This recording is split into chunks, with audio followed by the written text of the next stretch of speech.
Hello and welcome to episode 7 of Preparation Parley. Let's get to the question straight away. First one was doing more RCs or doing comparatively less RCs with the rest of the time to reading give same output. This question, see, if you think doing reading is contributing to your VARC skill set directly, it is a flawed idea in itself. It's like when you're playing cricket, yes, hand-eye coordination is important there. So if you do have good hand-eye coordination, your cricketing skills would be improved. But that does not mean in order to improve your hand-eye coordination, you would give up on practicing cricket and play TT all the time, because that is where hand-eye coordination is practiced or goes to the highest level. You have to practice a lot of RCs and you have to read a lot. You have to do both those things. Basically, you cannot be choosing to do one thing and then saying I want to do the other thing, and then yet I expect same amount of output or I expect good results when you are compromising on one of the input factors that is within your control. It's not done, and it's definitely not advisable. What you should be focusing on is per day at least 3, 4, 5 RCs you are attempting. In addition to that, spend time in reading, but spend time in reading because you enjoy reading or you are reading about something that you're interested in. Far too often people try to draw a direct correlation between the amount of reading that they have done and the amount of and the scores that they get in VARC, which is very flawed. Basically what you're doing is, let's say you're 22 years old. जिंदगी के पहले 21 साल अपने एकदम ही light रहे reading wise. We haven't done a lot of reading. अभी हमने barely एक महीना 3-4 किताबें पढ़ ली हैं, and that is also quite a lot by going by what people say. हर रोज का एक आर्टिकल पढ़ने वाला आदमी बोल रहा है हम बहुत ज्यादा रीडिंग कर रहे हैं. Let's say you've studied 4 books in a period of 1 month, and now you expect your VARC scores will jump up from 10 to 35 all of a sudden. That is not going to happen. That is not going to happen at all. What instead you need to do is read simultaneously, read about things that you enjoy, read about things that you find interesting. The RCs that you're attempting in mock tests, they would have certain issues or certain topics that you're not familiar with. Get background information about them. So when people say I'm not very comfortable with philosophy-based RCs, have you done the background research on philosophy? What are the terms used? What are the ideas shared there? If you can read up about it and then get to know of the present things, what is happening in the world, most likely the next time you face an philosophy based RC, you would be in a much better position to answer questions about things because the ideas would be clear to you. Say a term like existentialism has cropped up several times in multiple mocks across institutes. So if you have come across it and you have still not read up about it, that is on you. You cannot claim, oh, my RC is bad or my should I be devoting time to reading? That is not a question that should be posed at all. In fact, the first question itself gives me the impetus to come up with the third topic or the third question for today that I have identified. So when we get to it, I will tell you more about it. Let's get to the second question. For DILR section, every new question poses a new challenge. In that case, how can one really prepare? It seems like a coin toss, really. Is there a method to the madness or is it simply a matter of luck? Okay, let me put it to you this way. Your expectation of what needs to be done in DILR needs to be adjusted. Even if you've practiced a lot of DILR sets, there will be questions that you are unable to solve, and that is okay. This thought usually stems from equating what college exams were or what school exams were to CAT. See, in school exams or in college exams, good students got 100% marks. As in 12th class boards, if you don't have 100, then your maths was not that great. That is the idea. At least back in my day, that was the idea that students had. And now that people get more marks in their board exams, getting 100 in maths is like a given. You have to get 100. Beyond that, you have to work on other subjects. But that is not true when it comes to CAT. Here, we are not chasing after a particular score. We are chasing after the best that we can do. So in the DILR section, yes, there are going to be sets that you will not be able to solve, But if every new question poses a new challenge to you, then what that basically translates into is you haven't done enough background work, you haven't done enough basics coverage for you to know what sort of recording style or what sort of interpretation is required for the set in front of you. Practice does not ensure that you will be able to solve all sets. In DILR especially, practice is in no way linked to how many sets can you attempt, but it is a very good indicator for future, because once you've gone through a lot of sets, you would start identifying patterns in information dissemination, and you would also learn about a lot of different information capturing styles. So when you come across a question which is somewhat similar to something that you had done earlier, you would know the correct recording style. Of course, the question is going to be slightly different. If one question was identical to another question, yeah, I don't know if this term is popular among the youth now, but हमारे ज़माने में there was a term called kunji or guide book.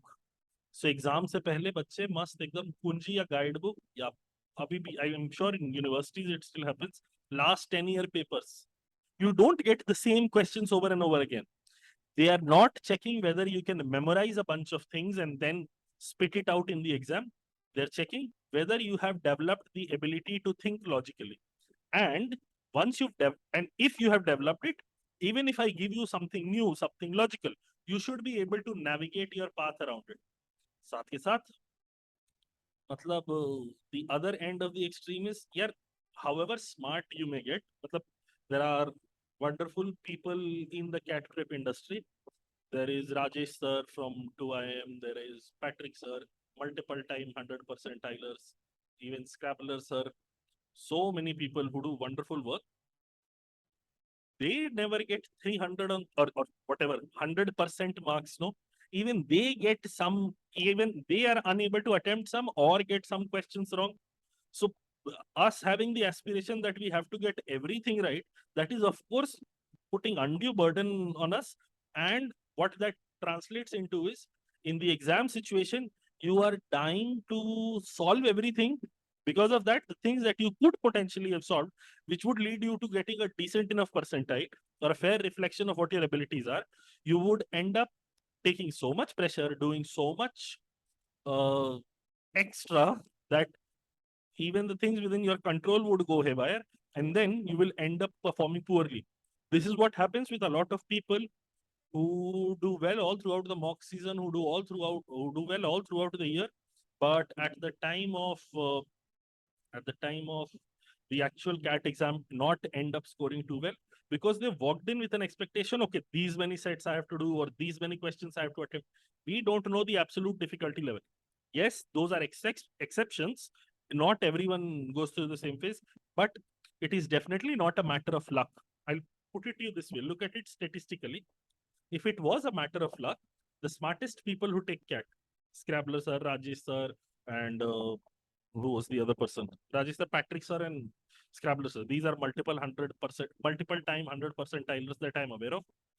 These people would not have gotten multiple time extremely high scores if there was not a way to make yourself better. Then again, the argument can be made, but those are teachers. They have been doing this for years. How do I replicate them? And therein lies the problem in the thought. You don't have to become them. You have to become the best version of yourself, because every year, some students also get 100 percentile. It's not like only teachers get 100 percentiles, or people who have been doing this for 3, 4, 5 years get 100 percentile. Students also get 100 percentile. Basically, it is a matter of skill, and it is a matter of skill. Of course, there is an element of luck involved. Of course, there is an element of luck involved. But hopefully, you realize luck will only favor you if you have put in the hard yards. Let's say you've solved 100 DILR sets and you're going for CAT. It is highly unlikely all the sets that turn up in CAT are going to be from among those 100 sets that you have attempted. Or you would have drawn some useful insights when you are trying to attempt the paper.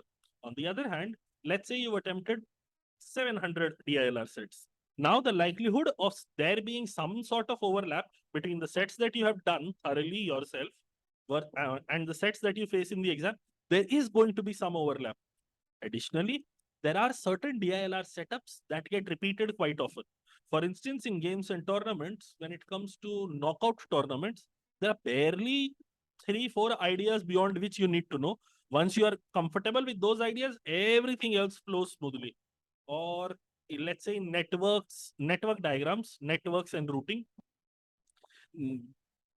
Making that diagram and then seeing where does the flow happen, where is the slack and all of that.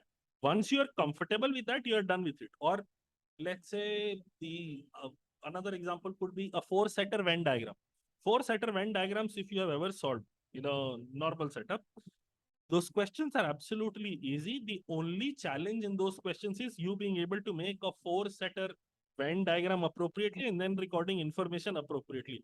Once you get to that level, when you can definitely be confident about questions that are straightforward. Now you're in a good position. Now practice more and more so that all the convolutions, all the different variations which might trip you up on the exam day, you have gone through them and you are in a better position to handle them. And yet, you might still end up with being able to attempt only 2 DILR sets in the actual CAT, and that is fine. The problem is, because we are unhappy with only 2 DILR sets, that is not good enough. That would translate to only 24 marks in the DILR section. But if the paper is absolutely difficult, if you've done enough practice and then you're only doing 2 DILR sets, understand there will be lots of people who would not be able to do 2 DILR sets in that paper at that time.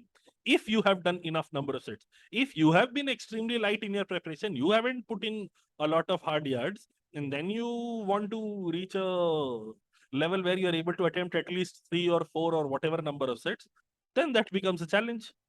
And that bleeds beautifully into the third topic, desire versus effort.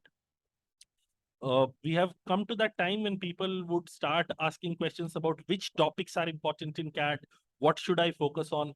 And sadly, a lot of mentors, a lot of teachers would end up making statements like, "Dekho, it is important you do arithmetic, geometry, and algebra." यार इसके पीछे का एक I don't want to call it a scam, but there is a business motivation behind it. हालत ये है, if I tell you कि नहीं बेटा आपको सब कुछ पढ़ना पड़ेगा, आपको सब कुछ पढ़ना पड़ेगा, you cannot skip it, versus somebody else tells you बस ये 3 टॉपिक पढ़ लो, अभी के अभी you would get instant satisfaction from the other person who tells you कि भाई ये 3 topic arithmetic, algebra and geometry are good enough, इतना क्लियर कर लिया, कैट के अंदर अच्छे नंबर आ जाएंगे. You would be extremely happy कि भाई हाँ चलो इसने मेरे का काम तो थोड़ा कम कर दिया. But turn that around. Let's say you have aspiration of getting into an IIM. Let's say you want to get into an IIM and you want to get into IIM Ahmedabad. If I were to ask you, yaar, itna batao, which is the worst B school that you're willing to go to? Would you be willing to go to IIM, some other IIM or some other B school? I don't want to name names क्योंकि B schools की भी अपनी तो खराब लगेगा ना. But क्या फर्क पड़ता है? लगाओ, लगे खराब. Let's say if I tell you you want to go to Tapmi, you want to go to Kirloskar, ऐसा भी कुछ मुंबई में बी स्कूल है. Would you be happy going to those B schools? उस टाइम पे देखना, एवरीवन एकदम without exception everyone would say नहीं नहीं, I want to go to an IIM only, I want to go to an XLRI only, I want to go to Ahmedabad, Bangalore, Calcutta, Lucknow, Kozhikode, Indore, SPJN, MDI, FMS. मेरे को ऐसी colleges में जाना है, top colleges में ही जाना है. You are unwilling to compromise on your desire versus when it comes to the effort that you have to put in, हमेशा सवाल रहता है मिनिमम कितने टॉपिक कर ले, मिनिमम कितने सेट्स कर ले, मिनिमम कितने आरसी कर ले कि मेरा स्कोर बन जाए या नहीं. Basically you're asking, I want the best of the best by putting in the minimum effort possible. Do you understand the dichotomy that exists there? And thereby what you're effectively doing is, I will desire first, I will never deserve, but I will keep on desiring, and then at a later point when I don't get what I desire, I'm going to blame the system, I'm going to blame the exam, I'm going to make statements like, is method to the madness, or going even further back. The first question, I hope you can link it why I find the first question to be extremely misguided. Panga is, we live in a day and age where we have been trained to become such people. मतलब college के अंदर भी जब assignment मिलता है, when you're getting some task, when you're getting some sort of work, very few people have the mindset कि चलो इस प्रोजेक्ट को, इस असाइनमेंट को अच्छे से करते हैं. Most people have the mindset, कोई कर देगा तो हम छाप लेंगे, या नहीं तो मिनिमम कितना काम कर दे कि हम पास हो जाएंगे कि टीचर गाली ना दे। एंड देयरफॉर इंडिया के अंदर प्लेजरिज्म चेकर्स जब लगने चालू होते हैं, अलग ही दुनिया खराब होती है। मतलब विकिपीडिया से सीधा सीधा छाप के लोग काम चला रहे होते हैं अपने कॉलेज के प्रोजेक्ट्स में। Understand, that is a mindset. एक, at one level it is your fault, at one level it is of course your fault. You could have chosen to become more, a little more serious towards your approach and do things that are more appropriate and original in your work. At the other end of the spectrum, it is of course a little bit of the education system's fault, wherein ideally in a system this should happen as soon as there is any sign of cheating, as soon as there is any sign of plagiarism happening, it should be shut down entirely. The problem is यहाँ पे हम allow करते हैं, in fact हम encourage करते हैं bye not saying anything. तो mindset ही बन जाता है कम से कम एफर्ट में कैसे काम चल सकता है। इसी, इनफैक्ट जब आप बी स्कूल जाएंगे भी, when you go do an MBA, you will still operate with the mindset minimum effort, किसमें की कोई दिक्कत ना हो, मेरा प्लेसमेंट लग जाए, ये हो जाए, वो हो जाए। बट वहां पे ना, at least in good B schools, what they are going to do is ये माइंडसेट ब्रेक करना चालू करेंगे। When they start breaking it, then the minimum acceptable level, minimum acceptable quality that you work with, that will become much higher. And that is where good students or graduates of B schools are different than other people. If I, their minimum acceptable quality of work is much higher than a lot of other people's best quality of work. If you want to get into a place where you are with the best of the best, आपके batchmates best हो, आपके teachers best हो, आपको training methodologies जिससे expose किया जा रहा है वो बेस्ट हो, इन्फॉर्मेशन अच्छे से मिले, जॉब अपॉर्चुनिटीज बेस्ट हो। लेकिन कैट में हम एक टॉपिक नहीं पढ़ेंगे क्योंकि बहुत डिफिकल्ट लग रहा है मेरे को, मेरे पास बहुत कम टाइम बचा है। तुम्हारे पास कम टाइम बचा है is not a problem of the paper. तुम्हारे पास कम टाइम बचा है is a direct outcome of you deciding to start late. And then हमने देरी से चालू किया और मेरे को सजा भी नहीं चाहिए उसकी। I don't want to take the pain of starting later. What I want to do is, कुछ छोड़ सकते हैं क्या? then you would have beautiful ideas like omits देने का कोशिश कर रहे हैं तो कैट नहीं देंगे, सिर्फ omits पे ध्यान देंगे। Mathematically or logically सोचो, even if you take omits, there are going to be other people who are preparing for cat and are going to take omits and mat snap whatever other exams, उनसे compete कर रहे हैं। भाई वो लोग तो अच्छा कर ही देंगे। If you are skipping things, if you are glossing over topics, things like TNC हम एंटायरली छोड़ देते हैं। This is a very very popular idea. I don't know how popular it has become right now, लेकिन अभी अगले आने वाले एक डेढ़ महीने के अंदर मस्त देखना, अभी पीएनसी स्किप करने की बातें जो पॉपुलर हो जाएंगी। पीएनसी स्किप कर देते हैं, ये स्किप कर देते हैं, वो स्किप कर देते हैं। प्लीज वो नाटक मत करना खुद के साथ, और अगर करना तो know it as in know with full conviction you are compromising on the best score that you can get. Even if you end up with, let's say, a 95, 96, despite leaving behind PNC, despite not studying PNC, and that is possible. Nobody is saying that is not possible. That is mathematically possible. यहाँ पर my bigger grouse is with the mindset. You are willing to compromise on effort. लेकिन उसी time पे समझना, जैसे ही आप percentile पे compromise करने को तैयार हो रहे हैं, फिर आप बी स्कूल में कॉम्प्रोमाइज करने को तैयार रहिए। There has to be a correlation there.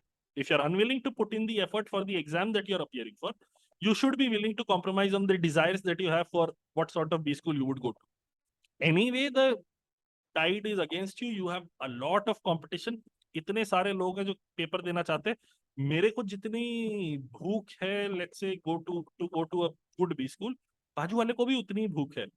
I have put in minimum effort कि हम बस line cross कर ले, and he has put in more effort than me. Given that the line is ever moving, this is a relative exam जिसमें percentile आएगी. The other person has put in a lot of effort. I have not put in a lot of effort. Of course, the outcome for me is going to be disappointing. And at that time, I can't say paper बहुत tough था और ये खराब था और वो खराब था. Basically, what I'm getting at is पुराने हफ्ते वाली बात ही, accountability. अगर आपको चाहिए बेस्ट चीज in life, if you want the best things in life, you have to put in the best effort every time. You cannot steal, you cannot be dishonest with your effort and then expect results to be great. If you're not putting in the effort, no, let's say every morning when you wake up and you delay your studies for that day and you don't study for a particular day, deciding कि अब तो Monday से चालू करेंगे, यही समझना, you are also delaying or at least compromising on the quality of the B school that you are going to. जब जब आप कम करते जा रहे हैं तब तक आपका बी स्कूल का क्वालिटी कम होता जा रहा है। Going out with friends, having a social life right now, all of these things should be on the back burner. You cannot possibly be looking for work life balance right now.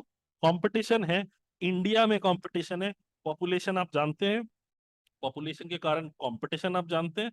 You cannot possibly expect to sail through on the back of minimal effort. That is something that geniuses do. And for most of us, empirically, we cannot be classified as geniuses. We are smart, but that smartness has taken a lot of time to develop, at least in other phases of life.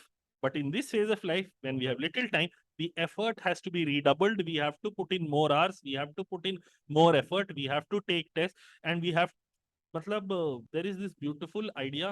I don't know if you'll understand or appreciate it. CAT prep has to be the most important thing in your life right now, but the outcome of the exam should not be that important. Because the only thing in your control is your effort. If the person next to you has put in more effort, ठीक है हम हार गए तब दिक्कत नहीं है, लेकिन I have not put in my best और तब हम हार गए, तब भाई you were never meant to win anyway. Please put in the best effort that you can. और फिर don't go into a spiral thinking पहले तो हमने एफर्ट किया नहीं था, अब तक तो काफी देर हो गई है, तो अब हम क्या ही करेंगे।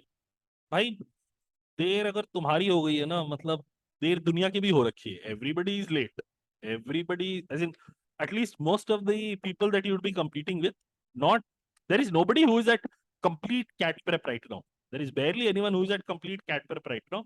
What matters is अभी से लेके एक्चुअल कैट डे तक तुम क्या क्या करते रहते हो, because what is past, what is in your control is the present. If you're putting in an honest day's work every day without fail, one after the other, one after the other, one after the other, then you having aspirations and dreams and hopes and ambitions, perfectly justified. Even if you don't do well in cat, कुछ ना कुछ कर लोगे जिंदगी में।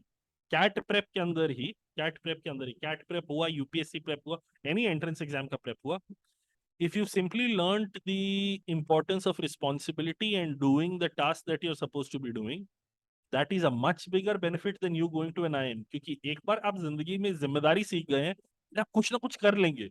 You may not necessarily do extremely well in CAT. Maybe you get into journalism and become an extremely good anchor, or maybe you set up पिताजी के business में आपने ज्वाइन कर लिया and you take that to new heights. लेकिन जब तक वो जिम्मेदारी डेवलप नहीं हुई है, until the time you have developed the क्या बताएं इनहेरेंट वैल्यू टू वर्क, कि काम करना है और अच्छे से काम करना है, until that time, ओहो, you cannot possibly be expecting good things, and if it doesn't turn out in line with your expectation, then claim नहीं ये तो गलत था, मेरे साथ ही क्यों ऐसा हो रहा है, मेरी किस्मत खराब थी। किस्मत तभी बेसिकली यही समझो, जीतने वाले बहुत हैं। We all love reading about the rickshaw puller's daughter who made it to UPSC or the garbage man's son who made it to IIT. ऐसे ऐसी स्टोरीज हमें पढ़ना बहुत पसंद है, लेकिन ये स्टोरी पढ़ने के बाद हम ये नहीं देखते कि भाई that person overcame so many challenges despite having lack of resources, lack of access. We, on the other hand, at least most of the people who are viewing this video and most of the people who appear for CAT, we are privileged in a way. This exam कम लेने वाले लोग इसलिए क्योंकि ये exam बहुत ज्यादा नीश और बहुत ज्यादा एलीट टाइप का एग्जाम है। It is not like SSC की बहुत जगह जाएगा, बहुत कम लोगों को मिलता है, और graduates comfortable in English, there are far too many qualifying factors for you to be aspiring to get into CAT का best B schools and everything. So बहुत elite exams है. We have the resources at our disposal. We have the option of using them to the best of our ability. यही समझो, अगर आप ये phone से देख रहे हैं, आप लैपटॉप से देख रहे हैं, you are much better off than majority of the population in the country. Having a phone or a laptop is an extremely privileged thing. उसके बाद अगर हम बोलते हैं नहीं मेरा किस्मत खराब है और मेरा ये खराब है, मेरा वो खराब है, फिर दिक्कत हो जाती है भाई। Basically you are looking for a reason to be a victim, and then you will find thousands of reasons. If you're looking for a reason to be a victor, not a victim, then that requires effort. Victim बनना बहुत आसान है, तुरंत हो जाता है। आप किसी ना किसी चीज में खुद को विक्टिम बना सकते हैं। Victor बनना मुश्किल है because that requires dedicated effort over an extended period of time. Unless you put in that effort, victor नहीं बन पाएंगे. In case you want to be a victor, please get to working. I don't know how much of that resonates with you, but that will be all for this week's episode. Desire versus effort. Every time you think of compromising on your effort, also remember you're compromising on your desire. आप B school अच्छा जाना चाहते हैं तो आप topic skip नहीं कर सकते. आप एक दिन पढ़ाई का छोड़ नहीं सकते. आप ऑफिस से आने के बाद ये नहीं कह सकते आज तो मैं बहुत थक गया कल सुबह उठ के पढ़ लेंगे. You can not do all of that because अगर अच्छा चाहिए तो अच्छी मेहनत लगती है. Because we are competing with others whose effort we cannot control. The only effort we can control is our own. If we put in our best, everything else is fine after that. Okay, people, have fun. Bye bye.